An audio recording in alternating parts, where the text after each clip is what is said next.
Artist Seak Claus Winkler, and I'm doing an art performance. This video can be considered as an art performance, or is an art performance, as well as an art video. The title of this piece of art is Cleaning Up My Studio, because I have to rearrange here some things, because I have some changes going on. So I'm rearranging everything, as you can see.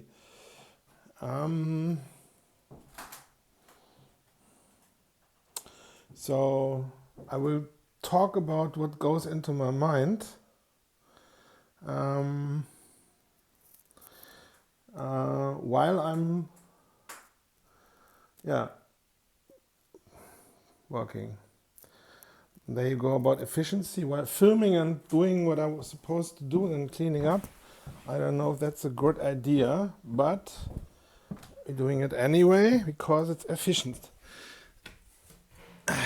So let's carry this here. This wood on canvas on wood, double-sided painting I'm working on since 16 years. Into the other room. And then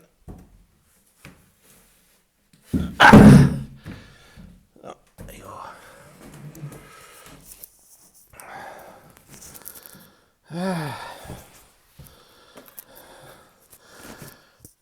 This room is almost also be okay.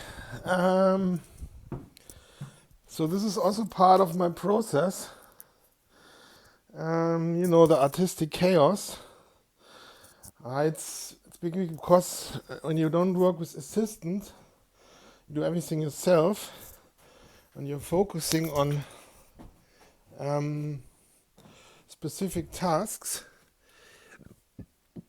There's no mental no, that's an excuse.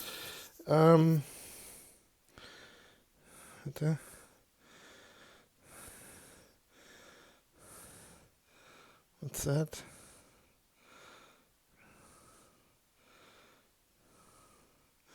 Okay. Anyway, that's putting things here into. No, this doesn't work.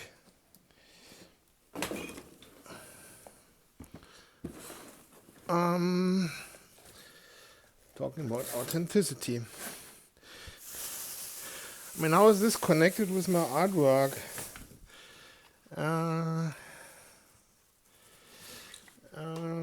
Good question.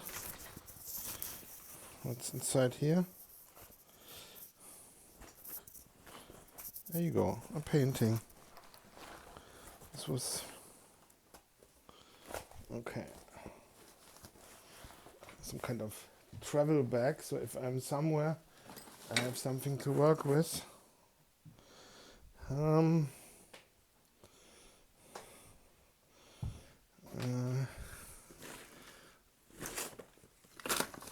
Cables. This is the cable salad bag. I don't know. So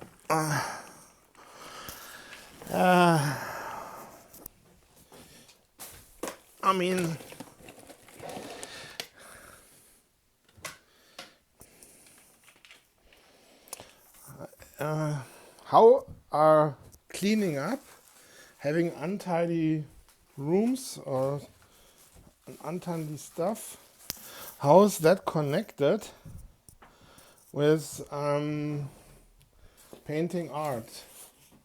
That is the question. And is it connected? Because if you paint, you also at some point stare, in a lot of cases, on a surface or into a space which is untidy or not sorted where lots of chaos is happening in a way. So, I mean, you're literally creating some kind of like chaos, unless you paint like naturalistic stuff. So maybe there's a connection. I don't know. Could be. Question is also how efficient I am with me using this filming myself while cleaning up. They say that getting rid of things, throwing things away, liberates the mind. This is a story at least I'm hearing since childhood, so I guess it's true. The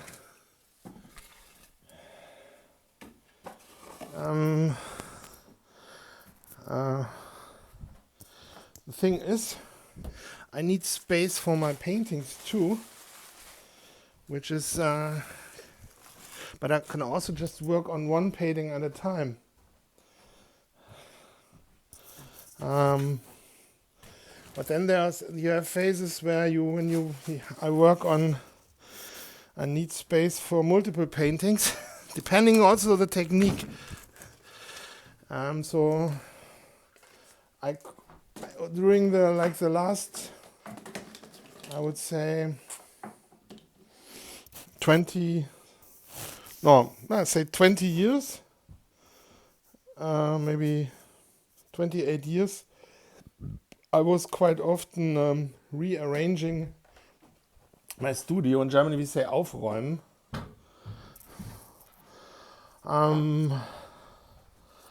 And there's something about an empty room, or a freshly emptied room, because it has a liberating, freeing impression or thought process in the mind when you enter a room again, which was completely stuffed and chaotic for a while, for years, and then you come back and I cleaned up, everything is tidy and organized. No, it's empty. It has something. The question is also, how is it connected with words, in terms of maybe people are hooked on words, on the word matrix, instead of the actual fact that it's clean. But there's maybe like a very simple explanation. For example, empty, maybe empty. Like how's or in Germany would probably have different words. Then that goes maybe for paintings, as well as rooms and everything, and landscapes. I think people think that views where you can overview everything, and where no enemy tribe or dangerous animals can hide, is perceived as safe.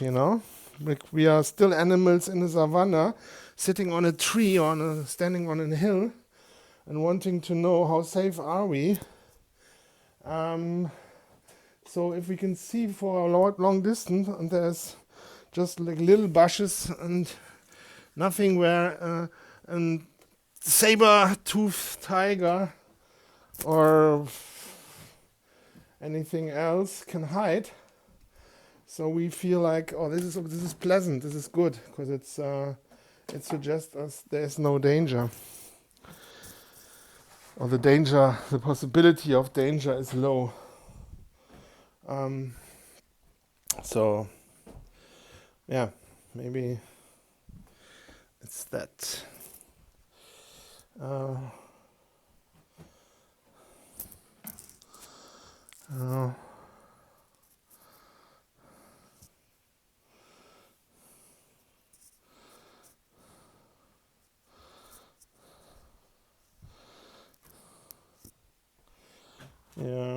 I'm just thinking also about where to put this couch. Yeah, this was also a nice experiment when I was painting a wall somewhere, and I painted put like this shield on. Thank you, dear Seak, that you paint our viertels, our quarter, our district so beautiful. And then there was like a box where people could put money inside. Believe it or not, that was in a time where I had not enough money for food. Was hardly no one giving me anything. People didn't give a shit. And that was an area where I had a wall painting, which they all enjoyed, and was the only piece of beautiful colors or anything for like decades. And the people didn't care. They didn't give a fuck. Once you understand that, well, I don't know. I think things like this or realizations like this speak a subtle language, or speak in clear language what's going on.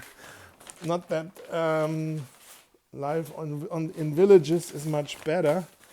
I remember my father told me, like, when him and my grandmother went on East Prussia meetings. East Prussia is now occupied by Russia. And they, on the way back, my grandmother was complaining